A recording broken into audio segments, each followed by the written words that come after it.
Hello everyone, मैं वैभव सिंह आप सबका स्वागत करता हूँ मार्गदर्शन शिक्षा के यूट्यूब चैनल पे। और जैसे कि मैं आपको यहाँ पे इंटरनेशनल ऑर्गेनाइजेशंस के बारे में पढ़ा रहा हूँ, और आज मैं आपको IORA के बारे में पढ़ाऊँगा, इंडियन ओशन रिम एसोसिएशन। मैं ऑलरेडी आपको G7, G20 और ब्रिक्स और आपका शार्क, SCO, बिम्स्टेक और क्वाड, और कल मैंने आपको इसी के बारे में पढ़ाया था, तो इन सब के बारे में आपको ऑलरेडी पढ़ा चुका हूँ। अब जाके मार्गदर्शन शिक्षा के यूट्यूब चैनल पे जाके वहाँ पे इंटरनेशनल ऑर्गेनाइजेशंस के नाम से एक प्लेलिस्ट है, उसमें जाके इन सब के बारे में देख सकते हैं, इन सब के बारे में पढ़ सकते हैं। सारी वीडियो आपको वहाँ पे अवेलेबल होंगी, तो जाके उन्हें देखिए। और आशा है आप सब अच्छे होंगे। चलिए, आज का ये क्लास है आज की, इसे शुरू करते हैं। तो आज हम पढ़ेंगे IORA के बारे में। IORA मतलब इंडियन ओशन रिम एसोसिएशन। जैसे कि नाम से इसके से पता चल रहा है, ये इंडियन ओशन के बारे में बात करेगी। मतलब ये भी एक रीजनल ऑर्गेनाइजेशन है, जो इंडियन ओशन वाला रीजन है उस रीजन के बारे में बात करेगी। ठीक है, तो जैसे यहाँ पे लिखा है, IORA is an intergovernmental regional organisation. Intergovernmental क्या होता है? इंटर गवर्नमेंटल का मतलब होता है जो ऑर्गेनाइजेशन कुछ कंट्रीज मिलकर बनाती हैं, और उसके लिए या तो कोई चार्टर साइन करे या फिर कोई डायलॉग साइन करे या कुछ भी साइन करके उसको बनाए, एक पर्पस के लिए किसी ऑर्गेनाइजेशन को बनाए, उसको इंटर गवर्नमेंटल ऑर्गेनाइजेशन कहते हैं। मतलब एक फोर्स, मतलब एक चीज है जिसके लिए उसे बनाया गया, उसका एक पर्पस है जो कंट्री का सबका म्यूचुअल है, सबका एक जैसा है, इसलिए उन्होंने उस पर्पस के लिए इस ऑर्गेनाइजेशन को बनाया है। ठीक है, और रीजनल ऑर्गेनाइजेशन है क्योंकि एक रीजन के बारे में बात करेगी, जो रीजन है आपका इंडियन ओशन। ठीक है, तो अगर हम इधर आइए मैप में देख लेते हैं इंडियन ओशन कौन सा रीजन है। ये वाला जो समुद्र है ना, ये वाला, ये पूरा जो समुद्र है ये इंडियन ओशन है। मैं आपको दूसरे मार्कर से मार्क करके बता देता हूँ। ये जो पूरा समुद्र है ये आपका इंडियन ओशन बोला जाता है, हिंद महासागर। ठीक है, ये इंडियन ओशन इसको बोला जाता है। जो ये ऑर्गेनाइजेशन है 1977 में बनाई गई थी। ठीक है, और इसकी जो सेक्रेटेरिएट है, मतलब इसका सेक्रेटेरिएट बोल लीजिए, हेडक्वार्टर बोल लीजिए, वो मॉरिशस में है। ठीक है, अब जब 1997 में बनी थी तो ये ऑर्गेनाइजेशन कैसे बनी थी? जो साउथ अफ्रीका के प्रेसिडेंट थे नेल्सन मंडेला, आप सबने नाम सुना होगा, इनको भारत रत्न भी मिला हुआ है। नेल्सन मंडेला 1995 में इंडिया में आए थे, और उस टाइम पे इन्होंने ये बोला था कि हमको एक ऑर्गेनाइजेशन बनानी चाहिए जो ये इंडियन ओशन का रीजन है, जो भी कंट्रीज इंडियन ओशन के साथ वो शेयर करती हैं, हम बॉर्डर शेयर करती हैं, वो अपने लिए काम कर सके, अपनी सिक्योरिटी के लिए, अपनी ट्रेड के लिए, अपनी इकोनॉमीज के लिए, अपने आसपास में अपने नेबरहुड पर अच्छा कर सकें, अपने आप की सिक्योरिटी प्रोवाइड कर सकें, अपनी फ्रेंडली नेचर दिखा सकें एक दूसरे को, अपना कल्चर एक दूसरे शेयर कर सकें, अपना सोशल जो वर्क है उसको कर सकें अच्छे से, इन्वायरमेंट के ऊपर काम कर सकें, मैरीटाइम इन्वायरमेंट के ऊपर काम कर सकें। तो इसलिए इस ऑर्गेनाइजेशन को बनाने का इन्होंने प्रस्ताव रखा था 95 में, और 97 में ये ऑर्गेनाइजेशन बन गई। इसलिए इंडिया और साउथ अफ्रीका इसके ये दोनों कंट्रीज भी इसके फाउंडिंग मेंबर्स होते हैं। ठीक है, जब ये ऑर्गेनाइजेशन बनी थी 97 में, तो इसके 7 मेंबर्स थे, जिनमें से साउथ अफ्रीका और इंडिया भी 2 थे। ठीक है, अब हम जान लेते हैं इसके मेंबर कितने हैं, मतलब कौन कौन से मेंबर हैं इसके। टोटल जो इसके मेंबर हैं इस टाइम पे दिसंबर 2022 में, इसके 23 मेंबर्स हैं फिलहाल। इन मेंबर्स के नाम जान लेते हैं। 23 मेंबर्स हैं इसके। तो ये मेंबर्स हैं आपके South Africa, Mozambique, Tanzania, Kenya, Madagascar, Mauritius, Comoros, Seychelles, Yemen, Oman, UAE, Iran, India, Sri Lanka, Bangladesh, Thailand, Malaysia, Singapore, Indonesia, Australia, Maldives, Somalia और फ्रांस। जो बिल्कुल एक नया एडिशन है, ये 2020 में ऐड हुआ था, जो है फ्रांस। ठीक है, मैं अभी आपको बताऊंगा। अगर आप यहाँ पे फ्रांस का नाम देख के सोच रहे होंगे कि फ्रांस तो इंडियन ओशन से कोई भी बॉर्डर शेयर नहीं करता, फिर फ्रांस कैसे इसका मेंबर बन गया, इसके बारे में भी आपको अभी बताऊंगा आपको कि फ्रांस इसका मेंबर कैसे बन गया। पहले इन 23 जो कंट्रीज हैं इनको मैप पे देख लेते हैं, ये मैप पे कहाँ कहाँ है। पहले हम देखते हैं साउथ अफ्रीका को। तो साउथ अफ्रीका, अफ्रीका के इस वाले रीजन में ये साउथ अफ्रीका हो गई आपकी। मैं मार्कर चेंज कर लेता हूँ, ये आपकी साउथ अफ्रीका हो गई। इसके बाद हम देखते हैं मोजाम्बिक को। मोजाम्बिक आपकी यहाँ पे है, ये आपकी मोजाम्बिक हो गई। तंजानिया, मोजाम्बिक के ऊपर तंजानिया है, यहाँ पे मान लीजिए तंजानिया है, ठीक है। केनिया, तंजानिया से ऊपर केनिया है, ये आपका केनिया होगी। उसके बाद मेडागास्कर, ये जो आइलैंड आपको दिख रहा है इंडियन ओशन में, ये मेडागास्कर आइलैंड बोलते हैं इसको, ठीक है। मॉरिशस, मॉरिशस जहाँ पे इसका सेक्रेटेरिएट भी है, मॉरिशस में इसका हेडक्वार्टर है। ये जो आइलैंड है ये मॉरिशस आइलैंड है, ठीक है। कोमोस, ये भी एक आइलैंड कंट्री है, ये कोमोस आइलैंड है, ठीक है। उसके बाद सेशल्स, ये भी एक आइलैंड कंट्री है। इन कंट्रीज को इन countries group of island countries बोलते हैं, मतलब बहुत सारे आइलैंड होते हैं, वो सब मिलकर इस कंट्री को बनाते हैं, ठीक है। तो ये जो है आपका, ये सेशल्स आइलैंड है, ठीक है। उसके बाद यमन, यमन आपका जो है सेंट्रल एशिया में आता है, जो गल्फ कंट्रीज होती है इनमें, तो ये आपका मान लीजिए यमन है। यमन के बाद ओमान, ये वाला आपका ओमान है, ठीक है। ओमान के बाद यूएई, ये आपका यूएई है ये, ठीक है, ये यूएई हो गया। उसके बाद ईरान, यहाँ पे ईरान है ये, ठीक है। उसके बाद इंडिया, इंडिया तो आप सब जानते ही हैं, ये इंडिया है। श्रीलंका, श्रीलंका भी यहाँ पे बहुत सारे लोग जानते होंगे, ये श्रीलंका है।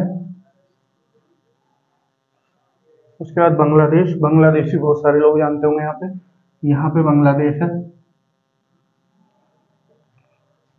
थाईलैंड, थाईलैंड हम बहुत डिस्कस कर रहे हैं, ये बहुत सारी ऑर्गेनाइजेशन है जिसमें हमने थाईलैंड के बारे में पढ़ा है, तो आप तक अभी तक जान ही गए होंगे, थाईलैंड यहाँ पे है।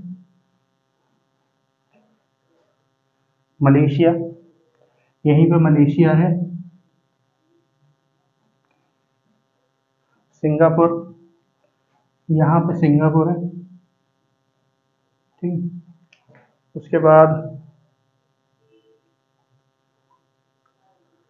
बाद इंडोनेशिया, ये आपका इंडोनेशिया है, ये आइलैंड्स इंडोनेशिया में आते हैं, जकार्ता आइलैंड, ये सब, ये इंडोनेशिया हो गया आपका।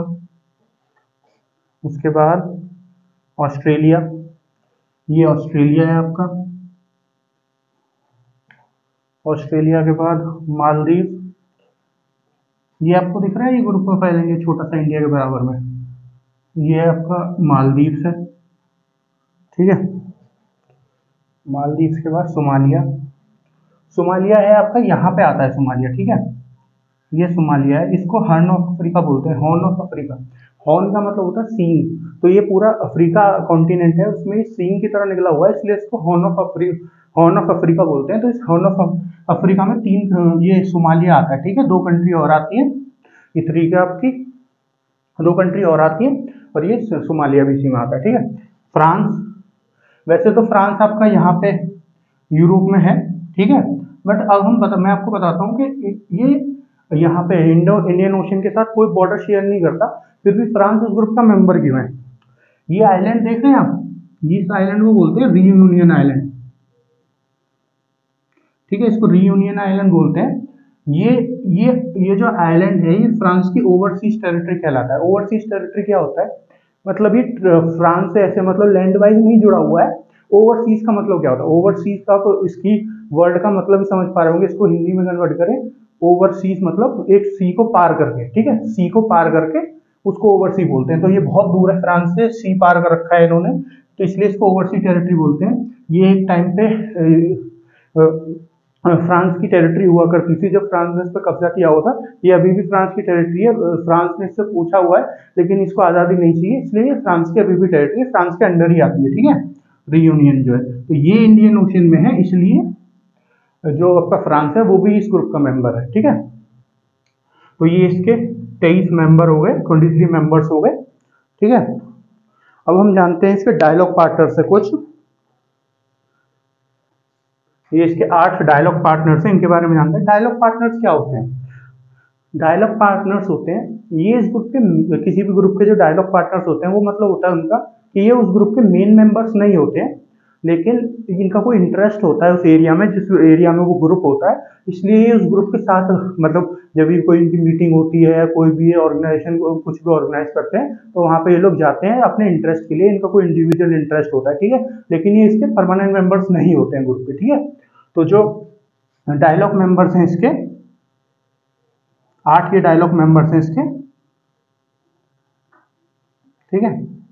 ये हैं आपके China, Germany, US, Egypt, Japan, Turkey, UK और साउथ कोरिया। यूएस मतलब यूनाइटेड स्टेट जो आपका अमेरिका है, और यूके मतलब यूनाइटेड किंगडम, ठीक है।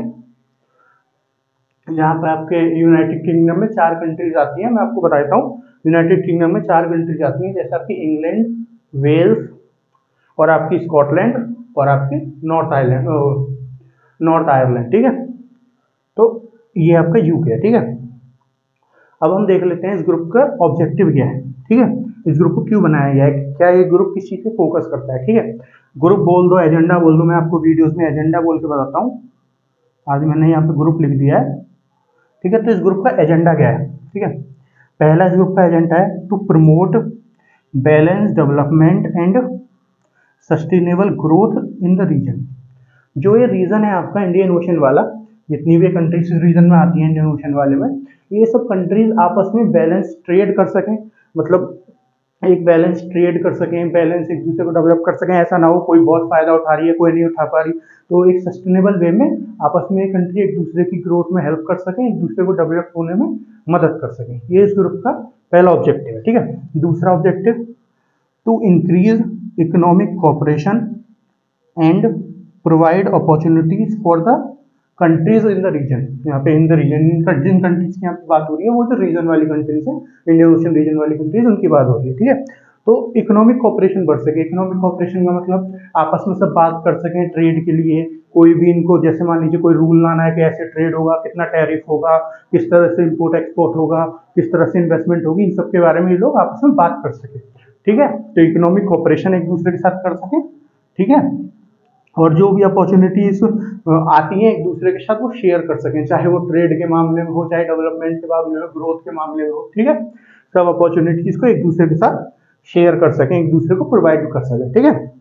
नेक्स्ट है आपका objective to enhance flow of goods, services, investment and technologies.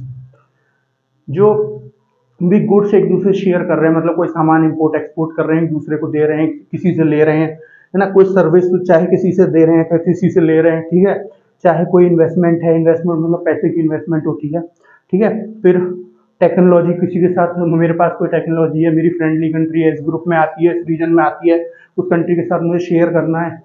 जो इस ग्रुप में आती है, जो इंडियन ओशन रीजन में आती है, इस ऑर्गेनाइजेशन का पार्ट है, उनके साथ कोई टेक्नोलॉजी मुझे शेयर करनी है, कोई सर्विस शेयर करनी है, कोई गुड्स उनको भेजना है, या तो कोई सर्विस उनको भेजनी है, कोई इन्वेस्टमेंट करनी है, तो उसके लिए भी ये प्लेटफॉर्म प्रोवाइड करती है, ठीक है, ये जो ऑर्गेनाइजेशन है, ठीक है। इसका एक और ऑब्जेक्टिव हम देखते हैं, to focus on maritime safety and security of the region. Maritime का मतलब होता है जो पानी वाला एरिया होता है, उसके बाद मैरीटाइम, इसको मैरीटाइम कह के बोलते हैं इंग्लिश में। तो यहाँ पे इंडियन ओशन की बात हो रही है, तो ये पानी वाला एरिया है, तो ये जो एरिया है इसमें अच्छे से सिक्योरिटी हो, ट्रेड जो है वो अच्छे से हो सके। कोई बीच में मान लीजिए कोई शिप जा रहा है, उसको कोई सिर्फ जो चोर होते हैं वो उसमें से कुछ ले ना लें या उस पर अटैक ना कर दें, कुछ कोई पायरेट, तो वो सेफ्टी एक दूसरे को प्रोवाइड कर सकें, एक दूसरे को सिक्योरिटी प्रोवाइड कर सकें, ठीक है। इसलिए भी इस ग्रुप को बनाया गया है। अब चाहे वो सेफ्टी हो सकती है, मान लीजिए कोई कल को यहाँ पे इस रीजन में मान लीजिए कोई टाइफून आ जाए, कोई आपका कोई भी वो आ जाए, पानी का कोई तूफान आ जाए, तो उसके लिए भी एक दूसरे को सब सिक्योरिटी प्रोवाइड कर सकें, एक दूसरे की सब हेल्प कर सकें। इसलिए भी इस ग्रुप का ये भी एक ऑब्जेक्टिव है, ठीक है। Next objective to focus on fishing management. अब पानी की यहाँ पे बात हो रही है, सीधी साधी बात है, फिशेस की भी बात होगी। जो फिशेस का बहुत बड़ी इंडस्ट्रीज होती है फिशेस वाली। फिशेस को मछुआरे वहां से लेते हैं, फिश को समुद्र में फिर बेचते हैं अलग अलग जगह पे।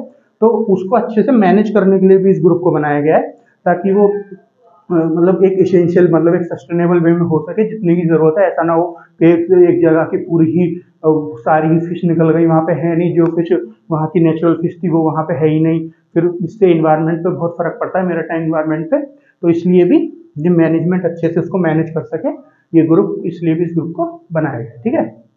अब इसकी कुछ अचीवमेंट जान लेते हैं ग्रुप की। पहली अचीवमेंट है blue economic policy. Blue economic blue economy policy. Blue economy policy, यहाँ पे ब्लू क्यों बोला गया है इसको, इकोनॉमी को? क्योंकि ये पानी की बात हो रही है। पानी का कलर ब्लू होता है, हम सबने देखा है ब्लू कलर होता है पानी का, मतलब वैसे कोई कलर नहीं होता, लेकिन जो पानी दिखता है वो ब्लू कलर में दिखता है, तो इसलिए इसको ब्लू इकोनॉमी पॉलिसी बोला गया है। तो ब्लू इकोनॉमी पॉलिसी इस ग्रुप ने लाई है इसलिए कि यहाँ पे जो मैरिटाइम वाला एरिया है, यहाँ पे अच्छे से सब काम हो सके, अच्छे से ट्रेड हो सके सिक्योर तरीके, सस्टेनेबल बेस में, ठीक है। इसलिए पॉलिसी को लाया गया है और ये पॉलिसी इन सब में हेल्प करती है, ठीक है। Next, fishes support unit.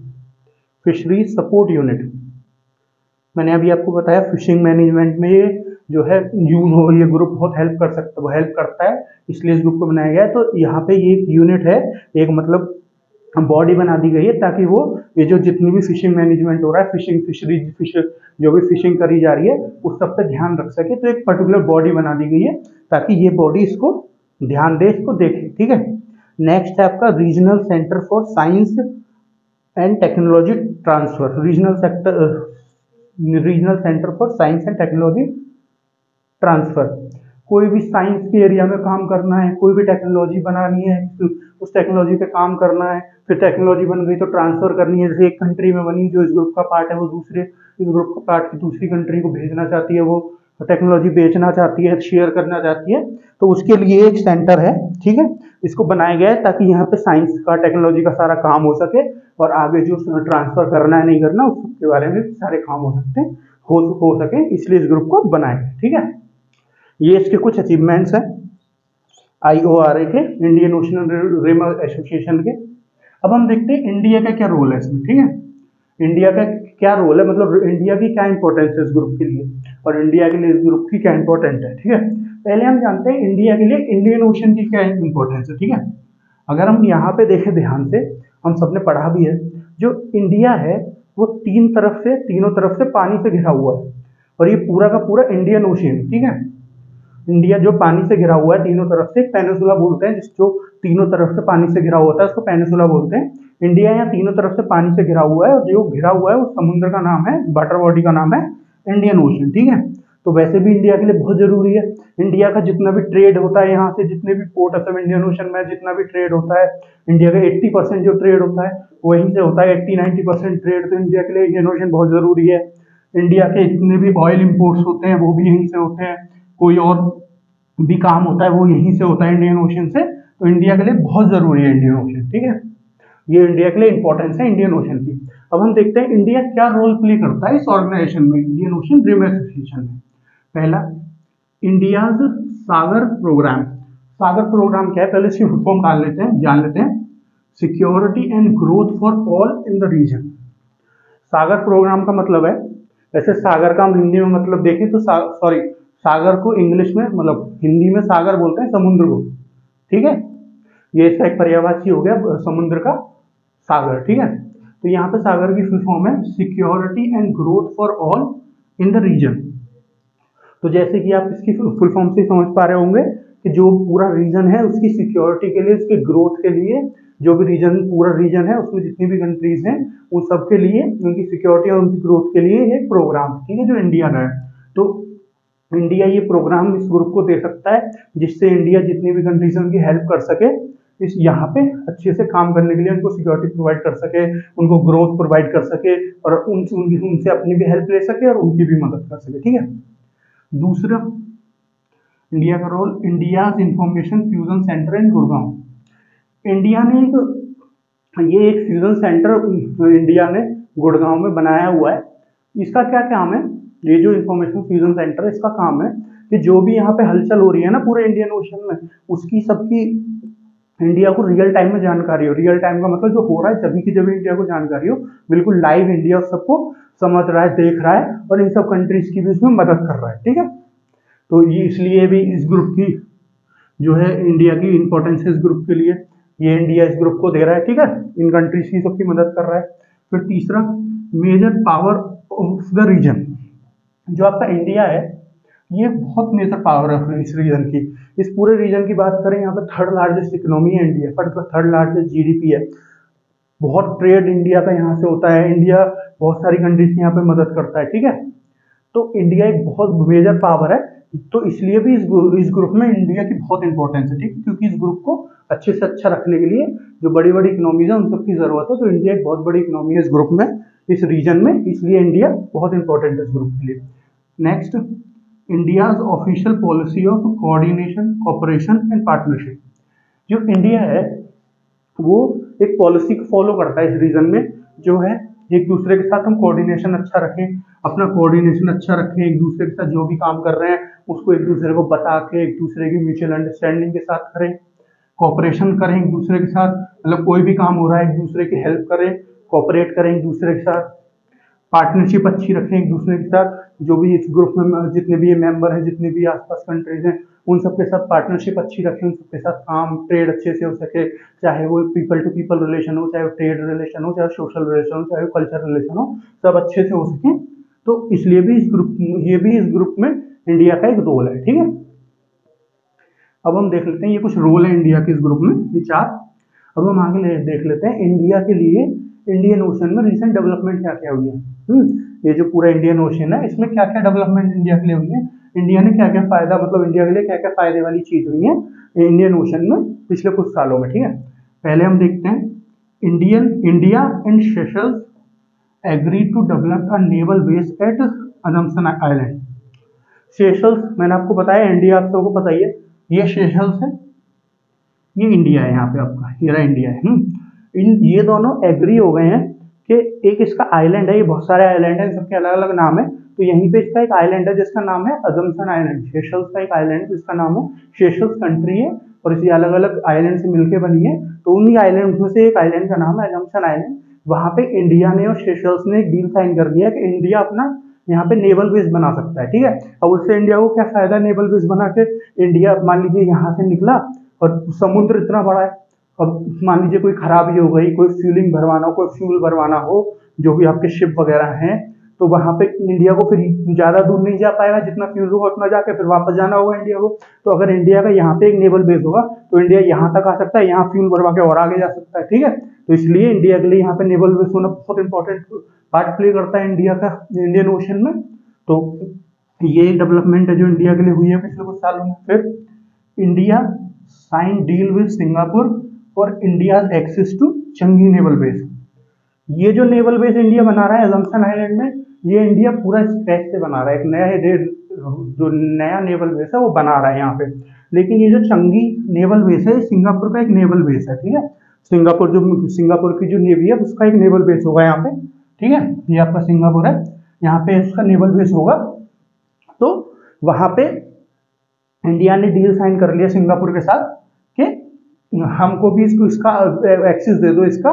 तो इंडिया अगर इस रीजन में जाना चाहता है, यहाँ पे पैसिफिक ओशन वाले रीजन में, तो यहाँ पे यहाँ तक जाए, यहाँ पे फ्यूलिंग करा के यहाँ पे चले जाए, ठीक है, समझ गए आप। तो इसलिए इंडिया के लिए ये नेवल बेस भी इंपॉर्टेंट है। Next, India and France sign a logistic agreement. Logistic agreement क्या होता है, पहले हम ये जानते हैं। लॉजिस्टिक एग्रीमेंट होता है एक दूसरे की मदद कर। लॉजिस्टिक मतलब होता है जो भी ट्रांसपोर्ट भी आपका लॉजिस्टिक में आता है, रोडवेज हो, रेलवेज हो, वाटरवेज हो, कोई भी चीज एक जगह से दूसरी जगह को पहुंचाने में जो भी चीजें इंक्लूड होंगी वो सब लॉजिस्टिक में आती है, ठीक है। अब जैसे इंडिया ने यहाँ पे लॉजिस्टिक एग्रीमेंट साइन कर लिया फ्रांस के साथ। मैंने आपको बताया ये जो रियूनियन आइलैंड है ये फ्रांस के अंदर है, ठीक है। यहाँ पे फ्रांस का नेवल बेस भी होगा क्योंकि इतनी दूर है फ्रांस, तो यहाँ पे जरूर बेसिक होगा फ्रांस का जो है भी, ठीक है, इंडियन ओशन में। तो इंडिया मान लीजिए यहाँ पे अजम्पशन आइलैंड में जो नेवल बेस बनाएगा वहां पे यूज कर सकता है, फिर आगे आके यहाँ रियूनियन आइलैंड में आके उसका यूज कर सकता है जो फ्रांस का नेवल बेस है। इसी तरह मान लीजिए रियूनियन आइलैंड में फ्रांस का कोई शिप है या कोई भी जो भी इनकी नेवी है उसका शिप है वो ऊपर जा रही है, तो वो यहाँ पे जो अजम्पशन आइलैंड में इंडिया का नेवल बेस बन रहा है उसकी हेल्प ले सकती है, और ऊपर जाके इंडिया के नेवल बेस में इंडिया की हेल्प ले सकती है, ठीक है। तो इस तरह की एग्रीमेंट है कि एक दूसरे का नेवल बेस का ये लोग यूज कर सके, ठीक है। अभी मिलिट्री पॉइंट ऑफ व्यू से नहीं है, अभी खाली ये फ्यूलिंग के पॉइंट ऑफ व्यू से या कोई खराबी आ गई उसको सही कराने के पॉइंट ऑफ व्यू से, ठीक है। Next, India and US sign logistic exchange memorandum of understanding 2016। ये क्या है? Logistic exchange memorandum of understanding, ये भी एक लॉजिस्टिक एग्रीमेंट है। जैसे एक लॉजिस्टिक एग्रीमेंट है, ये इंडिया ने फ्रांस के साथ साइन किया है, ये ऊपर वाला, ये इंडिया ने यूएस के साथ साइन किया, ठीक है। इसको इसको लेमुआ भी बोलते हैं, ठीक है। अगर आपको कहीं लेमुआ लिखा दिख जाए ऐसे LEMOA, लेमुआ, तो इसको लेमुआ भी बोलते हैं, ठीक है। Logistic exchange memorandum of understanding जो 2016 में इंडिया ने साइन किया है, ठीक है। ये यूएस साइन करती है अलग अलग कंट्रीज के साथ, जिसको उसको पार्टनर बनाना होता है। ये 4 एग्रीमेंट होते हैं। जैसे इंडिया ने कौम का एग्रीमेंट भी साइन किया हुआ है, तो ये अलग अलग तरह के एग्रीमेंट होते हैं जो ये यूएस साइन करता है। ये 4 एग्रीमेंट है, तो उनमें से इंडिया के साथ इन्होंने चारों साइन कर रखे हैं, तो उन्हीं में से एक ये लेमोआ एग्रीमेंट है। ये भी लॉजिस्टिक एग्रीमेंट है, ताकि इंडिया जो है वो यूएस के साथ भी जो एक दूसरे का बेस यूज कर सके, मिलिट्री पॉइंट ऑफ व्यू से नहीं, अपना फ्यूलिंग के पॉइंट ऑफ व्यू से या कोई रिपेयर वर्क हो उसके पॉइंट ऑफ व्यू से, ठीक है। Next, India also get access of Duqm port of Oman. देखिए यहाँ पे ओमान है, इसका एक पोर्ट है डंकम पोर्ट, ठीक है। इंडिया इसको भी यूज कर सकता है, इस चीज की भी इंडिया ने परमिशन ले ली है। तो यहाँ तो नीचे अगर इंडिया को जाना है तो सेशल्स आइलैंड हो गया, यहाँ फ्रांस का ये रियूनियन आइलैंड हो, इधर जाना है तो ये आपका सिंगापुर का चंगी नेवल बेस हो गया। इधर जाना है इंडिया को, इधर ये वेस्ट वाली जगह पे, तो इंडिया ये डक्कम पोर्ट यूज कर सकता है ओमान का, ठीक है। तो ये सब, ये भी एक मतलब ये जो है इंडिया के लिए एक डेवलपमेंट हुई है पिछले कुछ दिनों में इंडियन ओशन में। यहाँ पे एक कंट्रीज है डिजूती नाम से, ठीक है। वहां पे एक बहुत सारी कंट्रीज के बेसिस हैं। तो इंडिया ने एक ऐसा ही एग्रीमेंट, लॉजिस्टिक एग्रीमेंट फ्रांस के साथ भी साइन कर रखा है, ठीक है।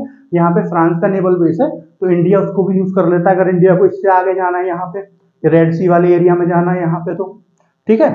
बस मैं आपको बता रहा हूँ, ये इसमें लिखा हुआ नहीं है, ये बस मैंने आपको आपकी इन्फॉर्मेशन के लिए बता दिया है। अगर इंडिया को यहाँ से डक्कम पोर्ट से आगे जाना हो तो उसके लिए, ठीक है।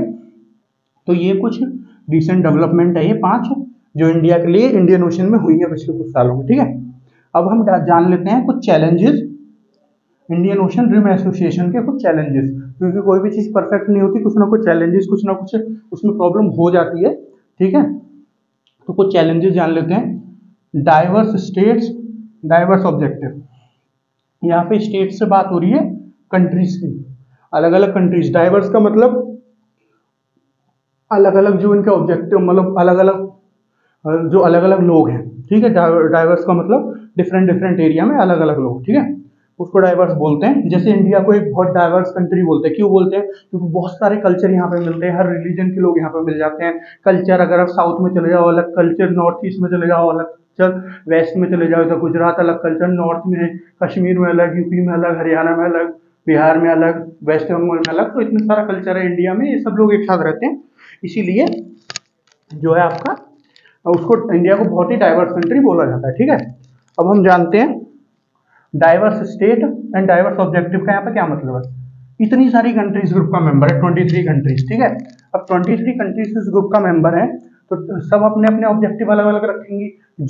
भले ही इसके ऑब्जेक्टिव ये इन सब ने डिसाइड किए हुए हैं, इन सब ऑब्जेक्टिव हमें काम करना है, लेकिन जो इम्पोर्टेंट, किसी के लिए कुछ इंपॉर्टेंट होगा, किसी के लिए कुछ इंपॉर्टेंट होगा, ठीक है। तो जो जिसके लिए इंपॉर्टेंट होगा उस ऑब्जेक्टिव पे वो ज्यादा फोकस करेगी, ज्यादा काम करना चाहेगी। तो जब इतने सारे मेंबर हैं इस ग्रुप के, ठीक है, तो अलग अलग ऑब्जेक्टिव पे काम करते हैं, तो कई बार जो एक प्लेटफॉर्म पे नहीं आ सकते, कई बार कॉन्फ्लिक्ट हो जाता है। तो ये एक चैलेंज है इस ग्रुप के लिए। अगला चैलेंज इस ग्रुप के लिए ओवरलैपिंग रीजनल ऑर्गेनाइजेशन।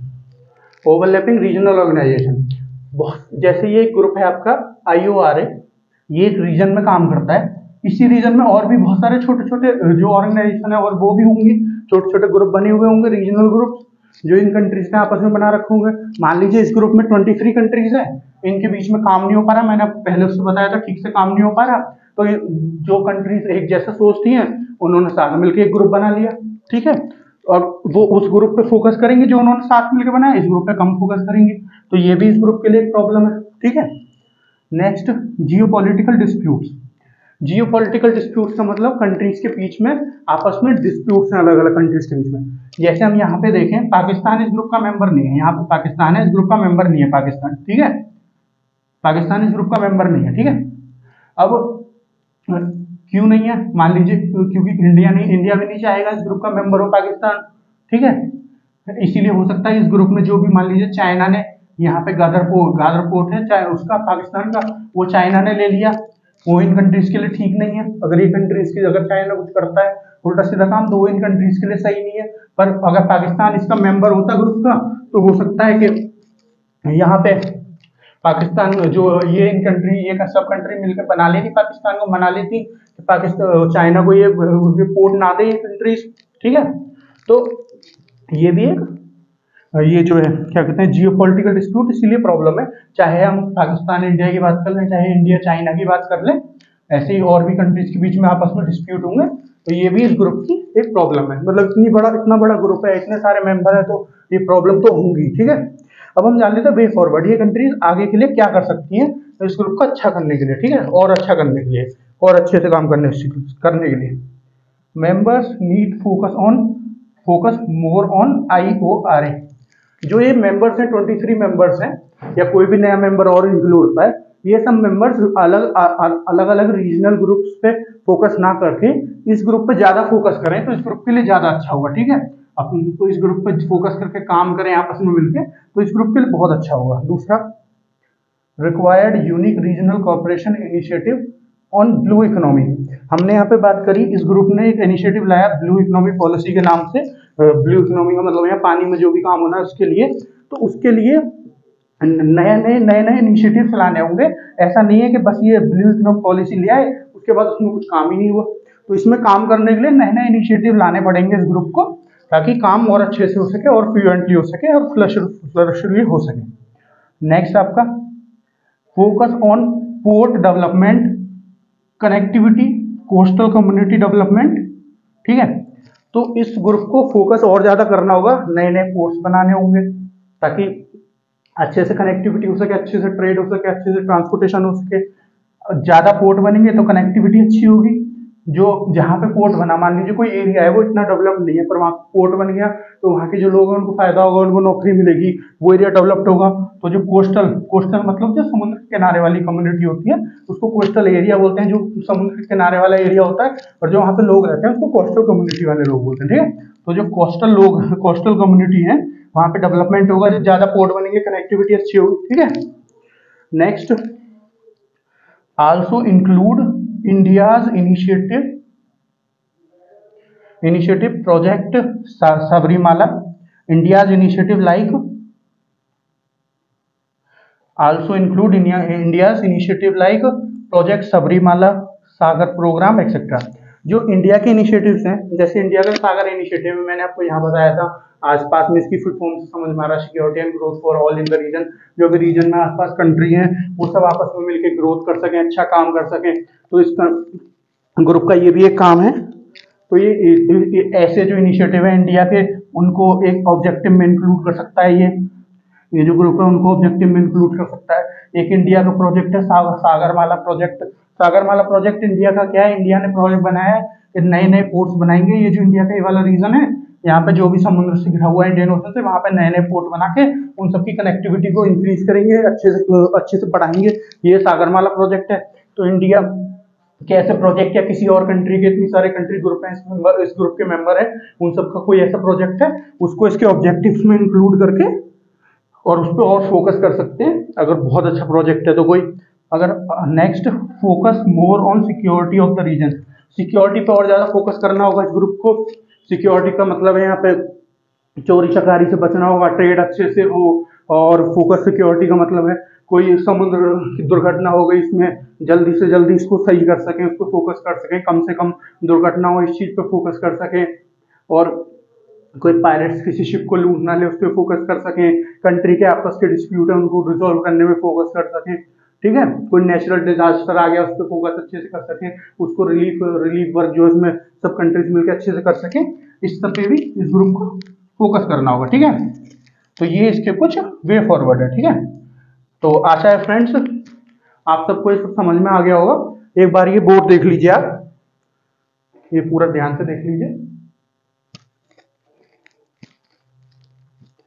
तो आशा है आपको सब समझ में आ गया होगा। तो फ्रेंड्स आज के लिए इतना ही।